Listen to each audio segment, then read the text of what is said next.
Well, as predicted, the smaller of the two, Brachypelma vagans, molted. So that is awesome. You may have seen in the last tour video that the abdomen looked quite large and swollen and shiny. So I saw that coming, and here we are. Alright. Well, we got ourselves another molt. The Phonopelma chalcodes, the desert or Arizona blonde. Finally molted. These are very slow growers, so it's always time to rejoice when these guys finally molt. Alright. Very nice. Alright, let me give you a drink. I caught you. I caught you. Red clawed.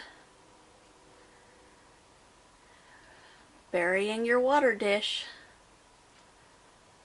I just don't know why I keep one in there, because apparently you don't like water.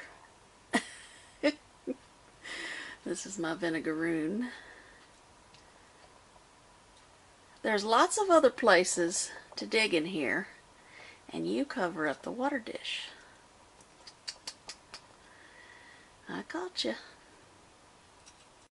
I thought I'd go ahead and rehouse my Chromatopelma cyanopubescens, the green bottle blue, into this enclosure, and I think it'll make some really elaborate webbing in there with the sticks and the fake foliage.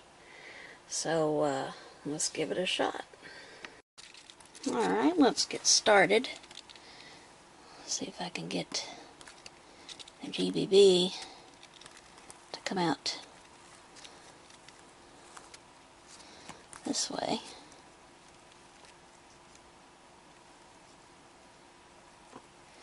That's what I was hoping for.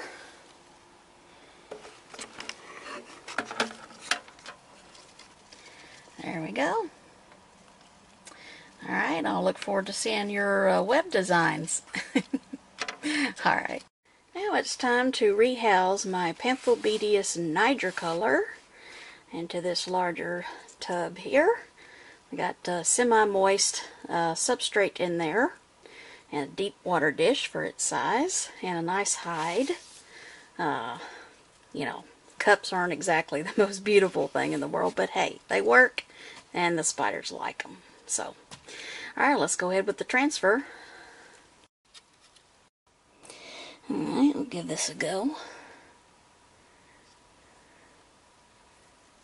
Yeah, very hair kicky.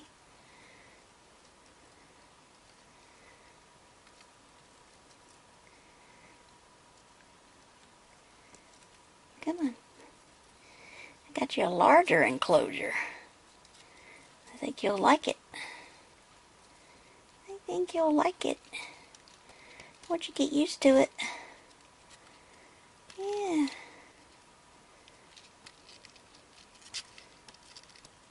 There we go.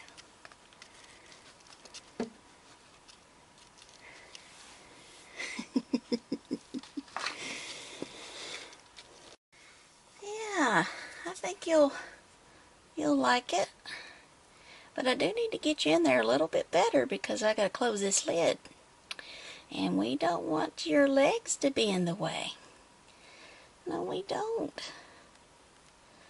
Oh, we don't want those legs in the way. Come on. Here we go. Yeah. I got you a little hide. I think you'll like your hide. Yeah. Alright, well, you enjoy. We'll let you get used to your new home. Okay. Well, we got ourselves a molt. My Grammostola pulchripes, the Chaco goldeni that I've had the longest, molted. I saw it coming.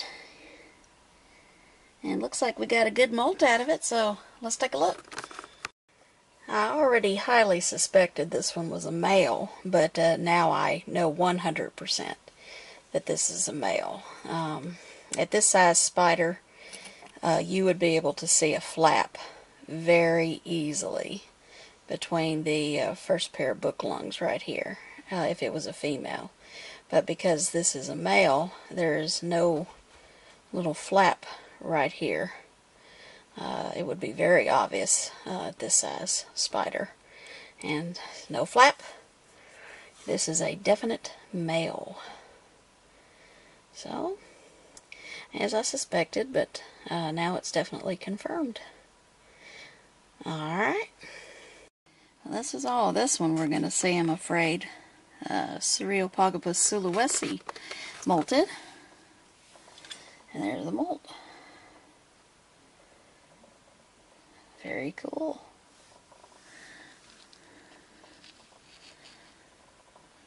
Yeah. Buried in there.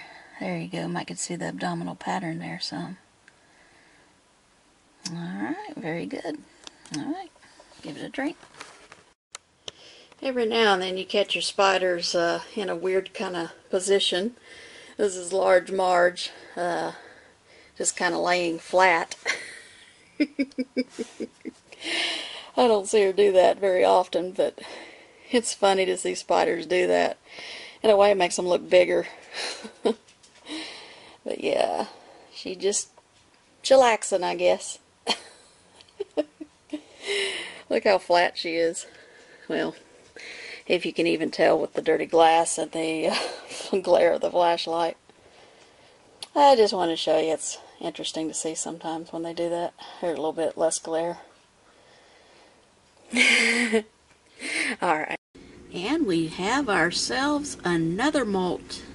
Hapalopus species columbian, the pumpkin patch. Yes. I suspect one's a male and the other's a female. So let's see if we can get finally a good molt out of this one, so we can tell for sure.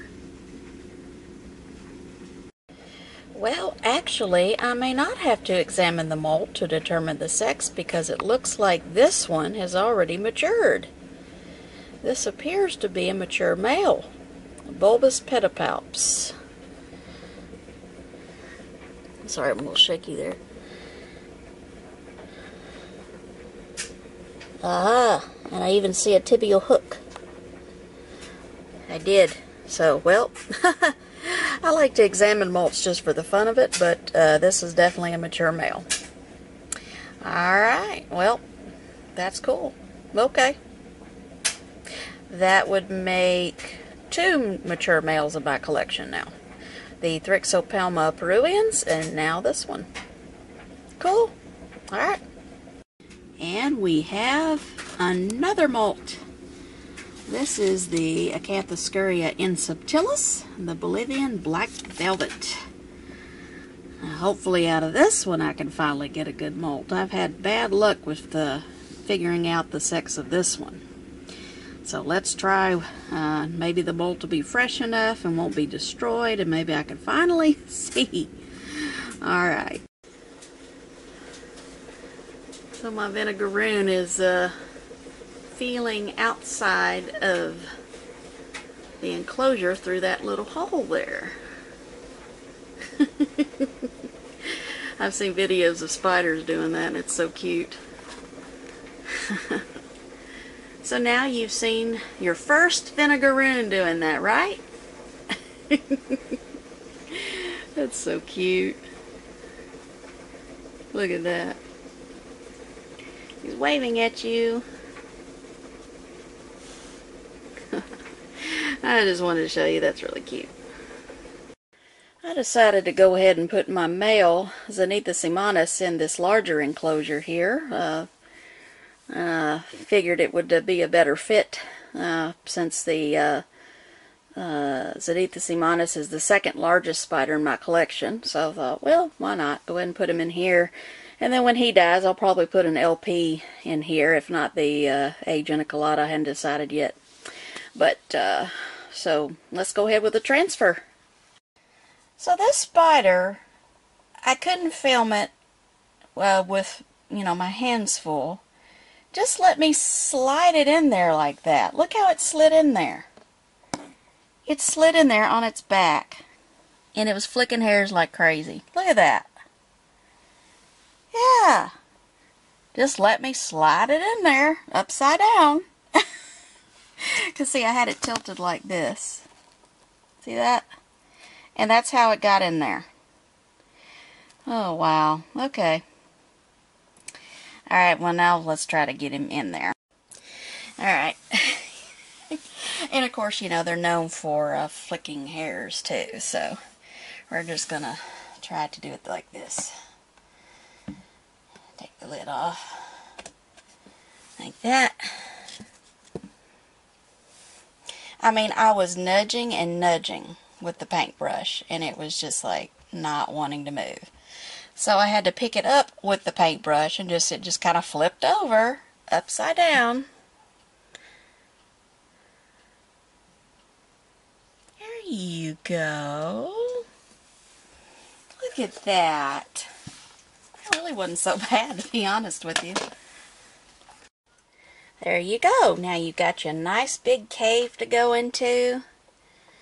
Zenithus immanis, the Columbian lesser black immature male. Second largest spider in my collection currently. Alright. We'll let him get used to his new home. Well, I thought it was time to rehouse my Hephippus cyanognathus, the blue fang. And here is the new enclosure it will be in. Plenty of substrate to burrow in for its size. And it's a little bit damp just so it can get a drink, but also to be able to do something with the substrate. I've already pre-made a little hole for it if it chooses to use that, or it might make its own. But it goes all the way to the bottom. And it's got, of course, air holes.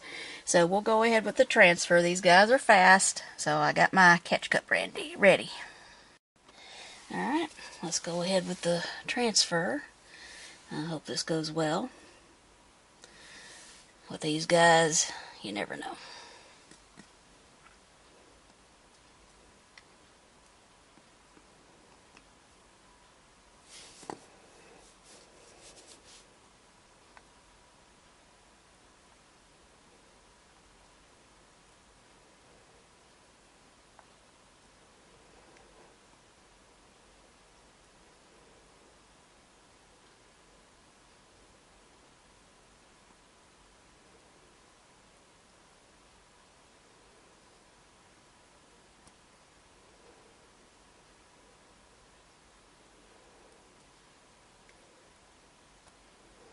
It's not wanting to let go of its, whoop.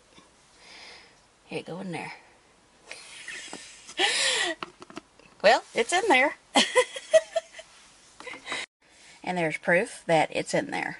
That actually wasn't as hard as I thought it would be. So, yay. Alright, let's move on. My Vicularia minatrix, the Venezuelan red stripe, has been in here long enough. So it is time to transfer it to a larger enclosure. Let's go ahead and do that. Alright, got my trusty paintbrush.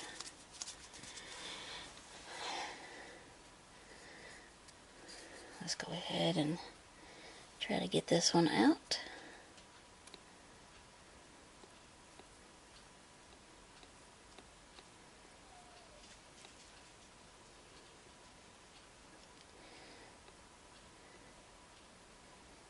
There we go, sweetie. In you go. There we go. Yeah. Get you a new home. And get your foot off. There we go. And here's the transfer. What I really like about these is that they keep that beautiful abdominal pattern there. A lot of avics, when they're juveniles, lose that abdominal pattern, but this one does not. So I really like it. Gorgeous. Alright, we'll let this one settle in.